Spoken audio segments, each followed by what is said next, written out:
నమస్తే రమ్మగారు. నమస్తే జయ. ఏదైనా కొంచెం పెద్ద కథ చెప్తారండి? పూర్వం ఉజ్జయిని నగరంలో హ్మ్. సాగర దత్తుడు, బుద్ధవర్మ అని ఇద్దరు వ్యాపారస్తులు ఉండేవాళ్ళు. ఓకే.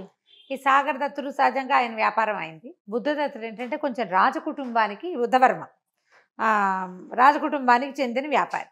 ఓకే. ఈ సాగర దత్తుడు సముద్రం మీద వ్యాపారం చేసేవాడు. ముందేదో మగపిల్లలు ఉన్నారు. ఈయన ప్రయాణం అవుతున్నప్పుడు వాళ్ళ ఆవిడ భార్య అప్పుడే నెల తప్పింది, ప్రయాణం అయిపోయాడు.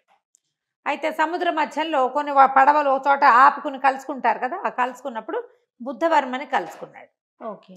అప్పుడు ఏదో ఒక మాటల సందర్భంలో నీకెంత ఉంది, నాకెంత ఉంది, నువ్వెంత నేనెంత అని డిస్కషన్ పెట్టి నీకు నాకు ఆడపిల్ల మగపిల్లాడు పుడితే మన పిల్లలకి పెళ్ళిళ్ళు చేద్దామని చెప్పుకున్నారు. అప్పుడే డిసైడ్ ఆ చేసేసుకున్నారు. పట్ల అలాగే జరిగి పిచ్చి రోజులు కదా, మాట్లాడుకున్నారు, బాగానే ఉంది. అయితే ఏమైంది, మన సాగర దత్తుడు ఇంటికి వచ్చేసరికల్లా వాళ్ళ ఆవిడ మెడ మీద మెడలో ఒక మల్లెపూలు దండేసినంత పిల్లని ఎత్తుకొచ్చింది. అబ్బో ఎవరి మల్లిక అని అడిగాడు ఆయన. మన కూతురే, ఇప్పుడు మొన్న మీరు వెళ్ళాక పుట్టిన పాపాయి అని చెప్పింది. బాగుంది పిల్ల, ముద్దుగా. పిల్లకి మల్లిక అని పేరు పెట్టారు. మల్లె పువ్వులేనే చక్కగా ఉండేది. సరే ఏమైంది, ఇతను కూడా మన బుద్ధవర్మ కూడా ఊరు చేరిపోయాడు. ఊరు చేరిపోతే ఏమైంది, ఈయన చెప్పాడు, వసే మరి పిల్లాడిని డెలివరీ అయిపోయింది కదా, పిల్లవాడిని ఎత్తుకురమ్మన్నాడు. పిల్లవాడిని ఎత్తుకురమ్మంటే వాడు ఒక కన్ను, ఒంటి కన్ను ఒక కన్ను మూసిపోయింది, గూని బాగుండ్లా అస్థిపంజరంలా ఉన్నాడు పిల్లాడు. ఇదేంటి ఈ ఒంటెని కన్నావు అన్నాడు. ఒంటెని కన్నావు ఏమిటంటే ఆయన తండ్రి ఒంటె అనేసరికల్లా వాడు ఆకారం పాపం బాగుండలేదు కదా, అందరూ ఓష్టుడు అని పిలిచేవాళ్ళు వాడిని. అయ్యో. ఓష్టం అంటే ఒంటె, గూని పిల్లవాడు. ఇంకా ఏవో పిల్లలు ఉన్నారు వాళ్ళకి, ఈ పిల్లాడు. అయితే ఊరంతా వాడిని అలాగే పిలిచేవాడు. ఇతను ఏమన్నాడు, వసే ఎలాగే నేనేమో సాగర దత్తుడితోటి పెళ్లి సంబంధం మాట్లాడాను, మన పిల్లాడికి వాళ్ళ పిల్ల నుంచి పెళ్లి చేస్తానని ఒప్పుకున్నాడు, ఇప్పుడు పిల్లాడు పుట్టాడని ఉత్తరం రాయాలి కదా అంటే రాయమని. పిల్లాడు పుట్టాడు అని ఉత్తరం రాస్తే మాకు ఆడపిల్ల పుట్టింది, పేరు మల్లిక అని పెట్టాం, పిల్ల బాగుందని చెప్పాడు. బాగుండేదని ఈయనేం చెప్తాడు, ఊరుకున్నాడు. ఊరుకున్నాక పిల్లాడికి ఒక 4-5 ఏళ్ళు వచ్చాక మన సాగర దత్తుడి దగ్గర నుంచి కొంతమంది ఈ ఊరు వస్తూ, ఏమంటే మా పిల్లని, మా సాగర దత్తుడు గారి పిల్లని మీ అబ్బాయికి ఇస్తామని ఒప్పుకున్నారట, మరేమోను పిల్లాడిని ఒకసారి చూసిరమ్మన్నారు, కాబోయే అల్లుడు అన్నారు.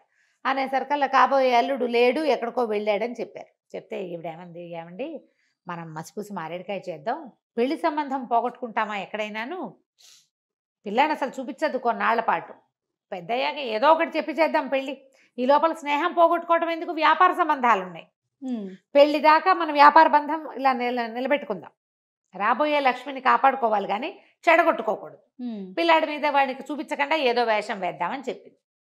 4 ఏళ్లకు ఒకసారి వచ్చారు, 8 ఏళ్లకు ఒకసారి వచ్చారు. 8 ఏళ్లకు వచ్చినప్పుడు ఏమన్నారు, మా పిల్లాడు తామ్రలిప్తి నగరంలో ఉన్నాడు, ఊళ్ళో లేడు, మేనమా దగ్గర వేదాధ్యయనం చేస్తున్నాడు అని చెప్పారు. పిల్లాడికి 14 ఏళ్ళకి వచ్చాక ఇంకోసారి వచ్చారు. వచ్చేసరికి అలా ఏమైంది, ఈసారి అన్నారు పిల్లాడు అక్కడే చదువుకుంటున్నాడంటే వాళ్ళు ఆశ్చర్యపోయారు. అదేమిటి 14వ ఏడు వచ్చింది, 8వ ఏడు వచ్చినప్పుడు మేనమామన్నారు, 8 నుంచి 14, 6 ఏళ్ళ వేదాధ్యయనం చేసి వాడేం చేస్తాడు, వ్యాపారం చేసుకోవాల్సిన వాడు, తండ్రి వ్యాపారంలోకి 12-14 ఏళ్ళు వచ్చరికి వ్యాపారంలో కుదురుకోవాలి, వ్యాపారం లేదు, పాడు లేదు, ఏమిటో ఇలా చెప్తున్నారు ఏంటని పోయి ఇంటికి వెళ్ళి సాగర దత్తుడితో చెప్పారు. ఆయన అన్నాడు, అలా కుదరదు, ఎలాగైనా పిల్లాన్ని చూపించాల్సిందేనని చెప్పండి. పెళ్లి నుంచి చూపించలేదు కదా, చూపించలా, ఎన్నాళ్ళైంది చూడలేదు, పిల్ల పెళ్లి ఇడికి వచ్చేసింది, 14-15 ఏళ్ళు వచ్చినాయి, పిల్ల పెళ్లి చేసేయాలి, ఏమైనా సరే పిల్లాన్ని చూపించవలసిందేనని చెప్పమన్నాడు. మళ్ళీ పోయారు వీళ్ళు ఆయన దగ్గర నుంచి, సాగర దత్తుడి దగ్గర నుంచి కొంతమంది దూతలు. ఏమిటండి తేపకో కబురు చెప్తారు, పిల్లేమో ఈడేరిపోయింది, మేము పెళ్లి చేసేయాలి, మీ అబ్బాయిని పిలిపించండి, మేము ఇక్కడే ఉంటాం, పిల్లాన్ని చూడకుండా వెనక్కి రావద్దని చెప్పారు. కావాలంటే తామ్రలిప్తి నగరానికి మేమే వెళ్తామన్నారు. అనేసరికి వీళ్ళకి గొంతుకి కాయడం పడింది, వెలక్కాయ పడింది గొంతులో. ఏం చేయాలి, బాగా ఆలోచించి భార్య అంది, అలా కాదండి, ఎవరో ఒక పిల్లాన్ని మన దగ్గర ఉన్న వాళ్ళల్లో కాస్త సలీసుగా బాగున్న వాడిని చూసి పిల్లకి ముడెట్టేద్దాం, ఏముంది ఓం పెళ్ళిళ్ళు, తర్వాత కాపురం మనవాడితో చచ్చినట్టు చేస్తుంది, ఎవరో ఒక పిల్లాన్ని చూపించమని. దొంగ మొహం. అక్కడి నుంచి ఏమైంది, ఈయన చూసాడు, అటు చూసి తన దగ్గర పాలనలో తన పోషణలో ఉన్నటువంటి కొన్ని బ్రాహ్మణ కుటుంబాల్లో చూస్తే కాస్త 1 ఏడాది 2 ఏళ్ళు అటు ఇటుగా ఉఠావుగా ఉన్న ఒక పిల్లవాడిని సెలెక్ట్ చేసుకున్నాడు. వాడి పేరు యజ్ఞదత్తుడు, బ్రాహ్మల అబ్బాయి. వీళ్ళేమో వ్యాపారస్తులు, తెలిసిందే కదా. ఉమ్. ఆ బ్రాహ్మడికి కబురు చేసి, ఓ నాయన, నాకు చాలా అత్యవసరమైన వ్యవహారం ఒకటి ఉంది, మీ అబ్బాయిని నాకు అప్పచెప్పు, నువ్వు జన్మంతా తినడానికి సరిపడా నీకు ఇస్తా, ఓకే. నీ పిల్లాడి భవిష్యత్తుకు వచ్చిన ఇబ్బంది లేదు, నీకు వచ్చిన ఇబ్బంది, నా పాలనలో ఉన్నావు, ఇన్నాళ్ళు నేనే నిన్ను పోషిస్తున్నాను అనేసరికి అలా బ్రాహ్మడు అన్నాడు, దాందేముందండి, మీరు మీకు ఏదైనా పని ఉంటే మేము కాదంటామా, ఇన్నాళ్ళుగా మా పోషణ చూస్తున్నారు మీరు, పిల్లాడిని పంపుతానని పిల్లాడిని అగ్నిదత్తుని పంపించాడు. పంపించి ఏం చెప్పాడు, ఒరే వీళ్ళు ఏం చెప్తే అది చెయ్యి, కాదు కూడదు అనబాక, వాళ్ళ అబ్బాయిగా చెలామణి అవమన్నా సరే నువ్వు అయిపోవాల్సిందే. ఒప్పుకున్నాడు అగ్నిదత్తుడు. ఇక్కడ రాగానే వీళ్ళేం చేశారు, ఆ ఊరు నుంచి వచ్చారు కదా ఉజ్జయిని నుంచి, ఆ ఉజ్జయిని నుంచి వచ్చిన దూతలకి అగ్నిదత్తుని చూపించారు. వాళ్ళేమో చక్కగా పొడుగ్గా తెల్లగా పండల్లే ఉన్న పిల్లాడిని చూసి, అబ్బో ఎంత బాగున్నాడు, మల్లికమ్మకి సరైన ఈడు జోడు, లక్షణంగా ఉన్నాడు అని చాలా సంతోషించారు. పెళ్ళన్నారు. పెళ్ళనగానే వీళ్ళేం ఆలోచించారు, ఇప్పుడు ఏం చేయాలి ఆలోచించి, సరే ఓ పని చేద్దామని ఈ పిల్లాడినే పెళ్లి కొడుకుని చేసి ఆ దూతల చేతికిచ్చి పంపించారు ఈ అగ్నిదత్తుడిని. అయితే ఏం చేశారు, వీడితో పాటు ఆ గూనివాడిని కూడా పంపించారు. అసలు పిల్లవాడిని, అసలు పిల్లాడిని కూడా. వీడికి ఈ పిల్లాడికి పెళ్లి కొడుకు సామాన్లన్నీ గూనివాడి చేతికిచ్చి, వాడికి బ్రాహ్మడి వేషం, వీడికి పెళ్లి కొడుకు వేషం వేశారు. బ్రాహ్మణ అబ్బాయిని పెళ్లి కొడుకుని చేసి అసలు పెళ్లి కొడుకుని బ్రాహ్మణ్ణి చేశారు.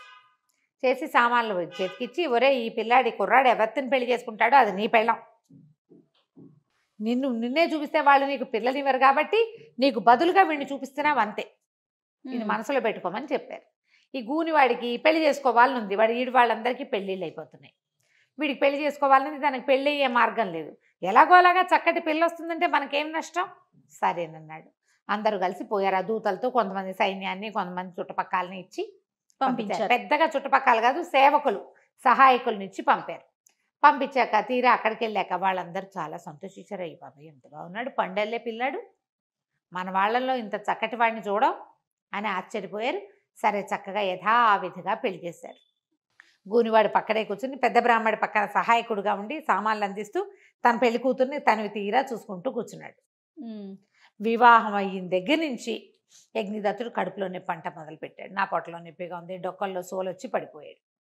అక్కడి నుంచి ఈ సాగర్ దత్తుడు చాలామంది వైద్యుల్ని పిలిపించాడు.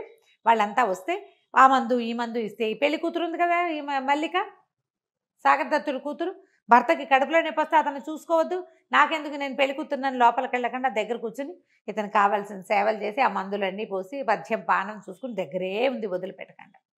2-3-4 రోజులు గడిచాక ఎన్ని మందులు ఇచ్చినా వాడు నొప్పి తగ్గట్లే. వాడు నొప్పి ఉంటే కాదు, నొప్పి లేదు వాడికి, దొంగ నొప్పి. వాడేం చేశాడు, నాకు తగ్గటం లేదు, మా అమ్మని నాన్నని చూడాలనిపిస్తుంది, నా భయం వేస్తుందని మొదలుపెట్టాడు. పెళ్ళయ్యాక చాన్నాళ్ళు 6 నెలలు ఇక్కడ ఉంచుకునే ఎత్తులో ఉన్నారు వాళ్ళు. ఇక్కడ 6 నెలలు ఎక్కడ, వారం కూడా ఉండేలాగా లేడు. మా ఇంటికి వెళ్ళిపోతా అంటే ఆ వైద్యుల్లో పెద్ద ఆయన ధన్వంతరి గారు అన్నాడు, పిల్లవాడిని ఇంటికి పంపించేసేయండి, 10 రోజులు ఉండొచ్చి కాస్త పొట్ట నొప్పి అది తగ్గాక మళ్ళీ పిలిపించుకుందాం రామన్ నగర్కి, కాస్త అమ్మని నాయన్ని చూస్తే పిల్లవాడు స్వస్థత చెందుతాడు, చిన్నపిల్లాడే, చిన్నవాడు కదా, కడుపులో నొప్పి ఎక్కువ వచ్చేసరికల్లా బెంగ పెట్టుకున్నట్టున్నాడు, అందుకే తగ్గడం లేదు, నాకు ఒళ్ళు జ్వరంగా ఉందంటాడు. ఎంతసేపు జ్వరం చూస్తే ఏమి ఉండదు, నాకు జ్వరం అంటాడు, తిండు. ఇక ఇప్పుడు పెళ్లి తర్వాత చేయవలసిన శుభకార్యాలు ఏవి చేసే వీలు లేదు, నా కడుపులో నొప్పి అంటుంటే ఏం శుభకార్యం చేస్తారు, అదే కదా. సరే ఈయన ఏం చేశాడు, బోళంత బంగారము, వెండి సామాన్లు, గీమాన్లు, ముత్యాలు, రత్నాలు, వజ్రాలు అన్నీ కొలిచి డజన్ల కొద్ది పనివాళ్ళని, 4 గుర్రాలని, 2 ఏనుగుల్ని, బోల్డంత పరివారాన్ని, పల్లకీల నిండా బట్టల్ని ఇచ్చి పిల్లని కాపురానికి పంపించేసాడు. మరి పిల్లాడు వెళ్ళిపోతుంటే పిల్లని పంపొద్దు, పిల్లేమో మా ఆయన కడుపులో నొప్పి ఆయన నేనే చూసుకోవాలంటుంది ఆ పిల్ల. పంపించారు. పంపిస్తే అయితే ఇక్కడ ఏమైంది, ఓ పక్కన వీడు కడుపులో నొప్పి అంటుంటే ఈ గూనివాడు ఈ పిల్లతో కొంచెం సరసాలాడడానికి ట్రై చేస్తున్నాడు. ఆ పిల్లకి చికాగ్గా ఉంది, ఏమిటి వీడు నాతోటి భావరక్షణ చేస్తాడు, బ్రాహ్మడు, వాడిని ఏం అనడానికి వీల్లేదు.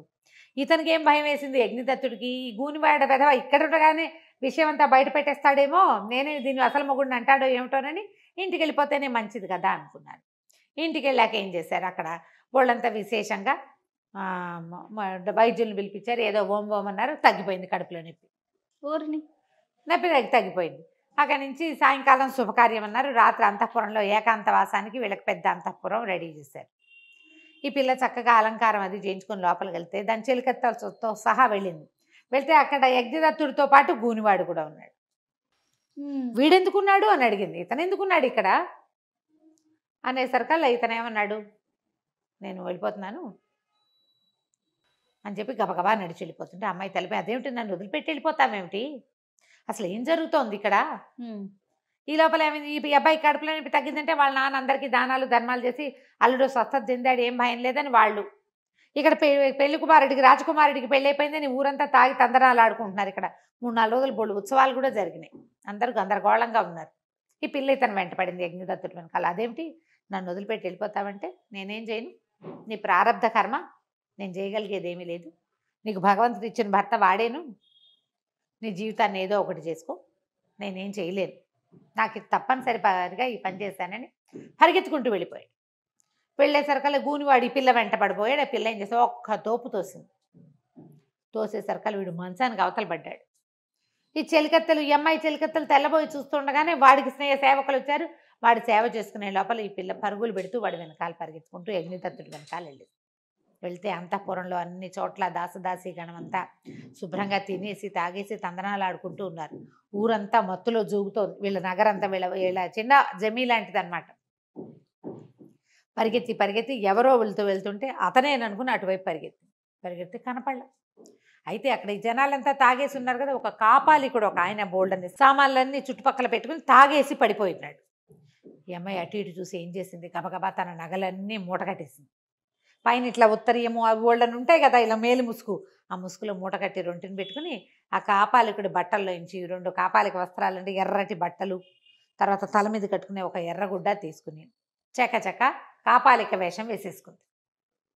తను రాజు ఇలాగా ఖరీదైన బట్టల్లో ఉంటే డబ్బును వాళ్ళ అమ్మాయిని తెలిసిపోతుంది కదా, అందుకని ఆ బట్టల్లో మెల్లిగా నడవటం మొదలుపెట్టింది. రాత్రి సాయంకాలం చక్కగా సుష్టుగా భోజనం చేసింది. ఇప్పుడు బెంగతోటి నిద్ర రావట్లా, ఏడుపు వచ్చేస్తుంది. మొగుడిని వెతుక్కుంటుంది. మరి ఇంకేం చేస్తుంది, వాడి వివాహం అయింది, కొద్ది రోజులు కలిసే ఉన్నారు, వీడే తన భర్తని ఫిక్స్ అయ్యింది. ఇప్పుడు ఎవడో గూనివాడితో ఉండమంటే ఎలా ఉంటుంది, వెతుక్కుంటూ వెళ్ళటం మొదలుపెట్టింది. ఈ వెళ్ళి ఒక తెల్లవారేసరికల్లా ఒక బ్రాహ్మణ అగ్రహారంలో ఒక వాకిట్లో చేరింది. నుంచుంటే ఆ బ్రాహ్మణాడు ఓ గొణుకుని తిట్టుకుంటుంది, బుద్ధవర్మ నీకు బుద్ధి లేదు, నీలాంటి దౌర్భాగ్యుడు నువ్వే అంటుంటే ఈ అమ్మాయి అడిగింది, ఎందుకమ్మా అలా మహానుభావుడిని అంత మాట అంటున్నావని. మహానుభావుడు ఏమిటి, వాడి బోందా, ఒంటలాగా ఉండే కొడుక్కి పెళ్లి చేయటం కోసం పాప బ్రాహ్మణ కుర్రాన్ని తీసుకెళ్ళి పెళ్లి చేయించుకొచ్చాడు అంటే ఈ లోపల టమ్ముకు వినపడింది. బుద్ధవర్మ కోడలు తప్పించుకుని పారిపోయింది, ఆమెను పట్టించిన వాళ్ళు కానీ వాడు పట్టించిన వాళ్ళకేమో బహుమతి ఇస్తాం, ఎవరైనా ఇంట్లో అమ్మాయిని దాపెడితే వాళ్ళకి శిక్ష ఇస్తాం.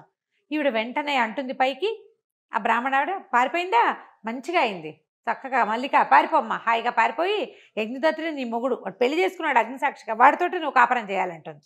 ఈ అమ్మాయి నిర్ఘాంతపోయింది. వెళ్ళి అక్కడ కూర్చుని బిక్కమొహం వేసి, నేనేనండి మల్లికని అని చెప్పేసరికి ఆవిడ తెల్లబోయి, అయ్యో ఇదేమిటమ్మా ఈ అవతారం, బోళ్ళంత డబ్బున్న వాళ్ళ పిల్లవి ఇటా ఉన్నావు ఏమిటంటే, ఏం చేయను, నిన్న రాత్రి ఏకాంత మందిరం అన్నారు, ఆ మందిరంలో ఆ గూనెబ్బాయి ఉన్నాడు, చెలికత్తలంతా ఉన్నారు, వీడే నీ మొగుడని యజ్ఞదత్తుడు కాస్త వెళ్ళిపోయాడు, నా భర్త ఏమో వెళ్ళిపోయాడు, ఏం చేయాలో తెలీదు, అతను వెనకాల పరిగెత్తుకుంటూ వచ్చాను, ఊరంతా తప్పదాగి దోగిపోతున్నారు, భయం వేసింది, అక్కడ ఎవరో కాపాలికుడు కనపడితే ఆ వేషం వేసుకొచ్చాను అంటే ఆవిడ ఏం చేసింది, దామా లోపలికి రాని లోపల తీసుకుపోయి ఆ బట్టలు తీయించి శుభ్రంగా తలంటి పెట్టి, మరి రాత్రి నుంచి దుమ్ము కొట్టుకుపోయిన ఏ పిచ్చిగుడ్డలో అవి, శుభ్రంగా స్నానం చేయించి మంచి బట్టలు ఇచ్చి పక్కన కూర్చోబెట్టుకుంది, అన్నం పెట్టింది. అన్నం పెట్టి ఏమందంటే, నీ భర్త యజ్ఞదత్తుడు ఫిక్స్ అయింది, రామడో వ్యాపారస్తులో వేరే కదా, అగ్నిసాక్షి నీకు అతనితో పెళ్ళయింది, బుద్ధవర్మ ప్లాన్ నీ విషయంలో వర్కౌట్ అవ్వదు, నీ భర్త ఇంటికి దారి చెప్తా, సానుకూలపరచుకో నువ్వు. అక్కడి నుంచి ఏం చేసింది, మళ్ళీ కాపాలిక వేసి ఆ బట్టలు ఉతికారేసేసింది ఆవిడ, ఆ కాపాలిక బట్టలు. మళ్ళీ మధ్యాహ్నానికి బట్టలు ఆరిపోతే ఈ అమ్మాయి ఏం చేసింది, మల్లిక ఆ కాపాలిక వస్త్రాల ఎర్రగుడ్డలు కట్టుకుని పోయి ఆ యజ్ఞదత్తుడి ఇంటికి వెళ్ళింది. తెలిసిందిగా అడ్రస్ ఈ బ్రాహ్మణావిడ చెప్పింది. అక్కడికి వెళ్ళేసరికి ఆయన ఏదో వేద పాఠం చెప్పుకుంటుంటే వెళ్ళి అక్కడ కూర్చొని ఏం పాఠం చెప్తున్నావు నువ్వు అంది. వేదం చెప్తున్నాను అంటానండి. ఏం వేదం, నువ్వేమో వర్ణ సంకరం చేసావు, నువ్వు బ్రాహ్మడు వేయండి వైశ్యులమ్మాయిని పెళ్లి చేసుకున్నావు, ఇప్పుడు కూర్చొని పాఠం చెప్పుకుంటున్నావు పెళ్ళాన్ని వదిలేసి అన్నది. అనేసరికల్లా మీకు ఎలా తెలుస్తుంటే కాపాలికలకి అన్నీ తెలిసిపోతాయి కదా. ఏమన్నాడు, మరి నేనేం చేయను, నేను ఇంకా చేయగలిగేది ఏం లేదు, మా దగ్గర ఏమీ లేదు, నా తండ్రి ఆయన పోషణలో ఉన్నాడు, బుద్ధవర్మ పోషణలో, ఆయన చెప్పిన పని చేయమన్నారు, నేను చెప్పిన పని చేశాను, పాపం పుణ్యం భగవంతుడికి ఎరుక, వాళ్ళు చెప్పింది చెయ్యాలి, మా నాన్న ఆజ్ఞ గురువాజ్ఞ పాటించా అంతే, ఇక నేను నాదేం లేదన్నాడు. 3 రోజులు రోజు పోయి అక్కడ కూర్చునేది. ఏమనుకుందంటే వీళ్ళకి అసలు ఏమీ లేదు, పేద కుటుంబం, పోషణ వీళ్ళకి తిండి 2 పూట్ల అక్కడి నుంచి వస్తుంది, ఆ డబ్బులు లేవు, వీళ్ళంతటి వీళ్ళు సంపాదించుకునే రోజు కాదు అది. అందుకని నిర్ధనత వల్లే వీళ్ళు డబ్బు లేకపోవటం వల్లే ఈ పనికి ఒడిగట్టారని తెలుసుకుంది. ఏం చేసింది, బోడంత బంగారం పెట్టుకున్నదిగా మూట కట్టి పక్కన పెట్టింది. అందులోంచి ఒక ముత్యాహారం అమ్మించేసి ఆ ముసలి బ్రాహ్మణావిడితోటి ఏం చేసింది, ఒక వెండి పాత్ర, ఓ బంగారు పాత్ర, ఓ రాగి పాత్ర, 3 నిండా కాసులు పోసి ఈ యజ్ఞదత్తుడి ఇంటి దగ్గర పాతి పెట్టింది. ముందు రోజు రాత్రి వెళ్ళి మర్నాడు ఏమంది, నువ్వెంతో మంచివాడివి, పాఠం ఎంత బాగా చెప్తున్నావు, నీకు నా దగ్గర ఒక మంత్ర పుస్తకం ఉంది, ఆ పుస్తకంలో ఎక్కడెక్కడ ధనరాశులు ఉంటాయో తెలుస్తాయి నాకు, మీ ఇంటి చుట్టుపక్కల ఏమైనా ఉన్నాయేమో చూస్తానుండని హాంఫీం పట్టాది ఇది అని మంత్రం చదివి మీ వాకిట్లో ఆ వేప చెట్టు పక్కన కొంచెం ఎడం వైపుగా తవ్వి చూడు, అక్కడ నీకు బంగారం దొరుకుతుంది అనేసరికి తవ్వి చూశారు. చూస్తే నిజంగానే చిన్న చిన్న చెంబులు, ఇంత బంగారు చెంబు, ఇంత వెండి చెంబు, ఇంత రాగి చెంబు, 3 నిండా కాసులు. అలా ఎప్పుడో పాతపెట్టింది, పూర్వకాలంలో పాతపెట్టబడింది దొరికింది. ఆశ్చర్యపోయారు. అక్కడి నుంచి కుర్రాడు ఏం చేశాడు, యజ్ఞదత్తుడు వాళ్ళ నాన్న చెప్పాడు, నాన్న ఎవరో ఒక కాపాలిక ఒక ఆవిడ వస్తుంది, రోజు వచ్చి కూర్చుంటుంది, మరేమోను తను ఇట్లా చెప్పింది నాన్న అంటే, వాళ్ళ దగ్గర ఏం మాయ మంత్రాలు ఉన్నాయో కనుక్కోమన్నాడు నాన్న. ఈ అమ్మాయి ఏమైంది, నా దగ్గర ఒక మహామంత్రశాస్త్రం ఒకటి ఉంది, మహాకాళ మంత్రశాస్త్రం, అద్భుతమైన పుస్తకం, ఆ పుస్తకంలో చూసే నేను ఇది చెప్పాను. ఎందుకు వచ్చిన వేదన రా, వద్దు, ఆ మహాకాళ మంత్రం ఏదో నేర్చుకున్నావా, శుభ్రంగా ఎక్కడెక్కడ భూమిలో ఉన్నవి చూసుకోవచ్చు. ఆశ వచ్చింది, ఆవిడ వెనకాల పడిపో, తీసుకెళ్తానంటే సరే తీర్థయాత్రలు చేస్తాను, తోడు రమ్మని. తనతో పాటు ఆ ఊరు ఈ ఊరు ఈ ఊరు ఆ ఊరు తప్పించుకున్నారు మొత్తానికి. ఇక్కడి నుంచి తప్పించుకుంది, ఇతను వెంట వేసుకుని బయలుదేరింది భర్తని. ముగ్గురు ఇద్దరు కలిసి అక్కడ ఇక్కడ స్నానాలు చేశారు, గుళ్ళల్లోకి వెళ్ళారు. ఈవిడ కాపాలిక వేషంలోనే ఉంది. అతను ఆ భార్యను అసలు గుర్తు కూడా పట్ల వెళ్ళిపోయాడు. వెళ్ళాక ఏం చేసింది, ఉజ్జయిని నగరానికి చేరి ఏమంది, ఇది ఉజ్జయిని నగరం, నువ్వు ఇక్కడ మహామోసం చేసావు, వాళ్ళ గనక తెలిస్తే నిన్ను చంపేస్తారు, నువ్వు ఇక్కడే ఉండని ఓ చోట ఆయన్ని కూర్చోబెట్టి ఆ కాపాలిక వేషంతో తన తండ్రి గారింటికి మన సాగర దత్తుడి ఇంటికి పోయింది. ఇంటికి వెళ్ళేసరికల్లా వాకిట్లో భవతి భిక్షాందేహి అంటే ఓ దాసిది భిక్ష వేయడానికి వెళ్ళి రాయిగారు అమ్మాయిని గుర్తుపట్టేసి ఆ కాపాలిక వేషంలో ఉంది కదా ఈ మల్లిక, లబో దిబోమని ఏడ్చుకుంటూ పోయి, ఇంకేముంది ఆ అబ్బాయి ఏం చేశాడో, మన పిల్లని కాపాలిక అయిపోయింది, ఇంకేముంది భిక్ష ఎత్తుకుంటోంది, మన వాకిట్లోకే వచ్చింది చూడమ్మా అని యజమానురాల దగ్గరికి వెళ్ళి నెత్తి కొట్టుకుంటూ ఏడ్చింది. ఆవిడ పరిగెత్తుకుంటూ వచ్చింది బయటికి. వచ్చి నీ దుంప దగ్గర నీకేం పోయే కాలం, ఇట్లాంటి గుడ్డలు తొడిగావు, మంచి పిల్లాడిని ఇచ్చి పెళ్లి చేశాం కదా అంటే, అది చేసావులే పెళ్ళి, పద నన్ను లోపలికి తీసుకెళ్ళు అంటే తల్లి కూతురు లోపలికి వెళ్ళారు. శుభ్రంగా స్నానం పానం చేసి అన్నం తిని ఆ అమ్మాయి ఏం చెప్పిందంటే, ఇదిగో ఇది జరిగింది, బుద్ధవర్మ మిమ్మల్ని మోసం చేశాడు, అతను బ్రాహ్మణుడు, ఫలానా గుళ్ళో ఉన్నాడు అని చెప్పింది. సరే తండ్రి ఏమనుకున్నాడు, పోని బుద్ధవర్మ కాకపోతే పీడాపోయిరి, నలుగురు ముందు పెళ్లి చేసిన పిల్లాడితో ఉండాలి మన పిల్ల, దానితోటేమో మరి యజ్ఞం చేసి పెళ్లి చేసుకున్నారు, మరి అగ్నిహోత్రం సాక్షిగా వివాహం చేసుకున్నప్పుడు ఏ కులం అయితే ఏమిటి, ఏ జాతి అయితే ఏమిటి, పిల్ల పెళ్లి వారితో జరిగింది కాబట్టి అతనితో ఉండాల్సిందే శాస్త్రం ప్రకారం. అక్కడి నుంచి కొడుకులను పంపించాడు, అబ్బాయిని తీసుకురమ్మని. వీళ్ళు పోయి అక్కడికి వెళ్ళి ఆ అబ్బాయిని పదా మా పిల్లని తీసుకెళ్ళి అన్యాయం చేసావు అని లాక్కొచ్చారు నవ్వుతూనే. ఇతను బికమొహం వేసుకుని ఇంటికి వచ్చాడు.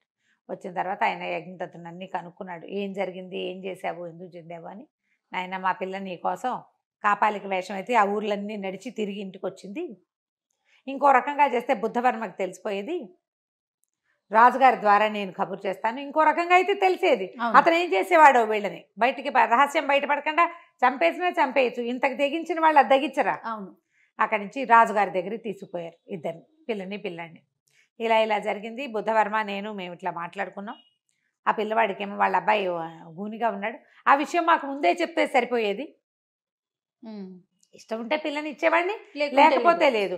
ఇట్లా వేరే వాళ్ళని మనకు వర్ణసంకరం చేసి బ్రాహ్మణ అబ్బాయితో మా పిల్లకి పెళ్లి చేశారు, ఆ అబ్బాయి ఏమో వాళ్ళని కాదనిలేక పెళ్లి చేసుకున్నాడు అనేసరికల్ రాజుగారి పిల్ల తెలివికి ఆశ్చర్యపోయి భలే బాగా చేసింది, మొత్తాన్ని భర్తను సాధించుకుంది, వివాహం చేసుకున్న భర్తని నిలబెట్టుకునేందుకు ప్రయత్నం చేసింది ఆ పిల్ల. అది నా కర్మింతే ఏడుస్తూ నాన్న దగ్గరికి రాలేదు, పోనీ ఆ గూని అబ్బాయిని భర్తగా అంగీకరించలేదు. భగవంతుడికి విలువ ఇచ్చింది, భగవంతుడు ఇచ్చిన బాంధవ్యానికి విలువ ఇచ్చి అతను వెనకాలబడి ఇన్ని రోజులు నడిచి మళ్ళీ పుట్టింటికి చేరిందని. సరే రాజుగారు వెంటనే బుద్ధవర్మకి ఒక కాగితం పంపించి, నువ్వు చేసిన పని బాగుండలేదు, మీ వాడికి తగిన పిల్లని మీ దాంట్లో చేసుకో, వీళ్ళ జోలికి రావద్దని యజ్ఞదత్తుని వీళ్ళతో పాటే ఉంచుకున్నారు. హాయిగా సుఖంగా ఉన్నారు మల్లిక యజ్ఞదత్తుడు. అతను తన బ్రాహ్మణ్యాన్ని వదిలిపెట్టుకోలేదు, ఈ అమ్మాయి చక్కగా భర్తని వదిలిపెట్టుకోలేదు. కథ కంచికి మనం ఇంటికి. నమస్తే. నమస్తే. సుమన్ టీవీలో మీ పర్సనల్ అండ్ బిజినెస్ ప్రమోషన్స్ కోసం కింది నెంబర్కి కాంటాక్ట్ చేయండి.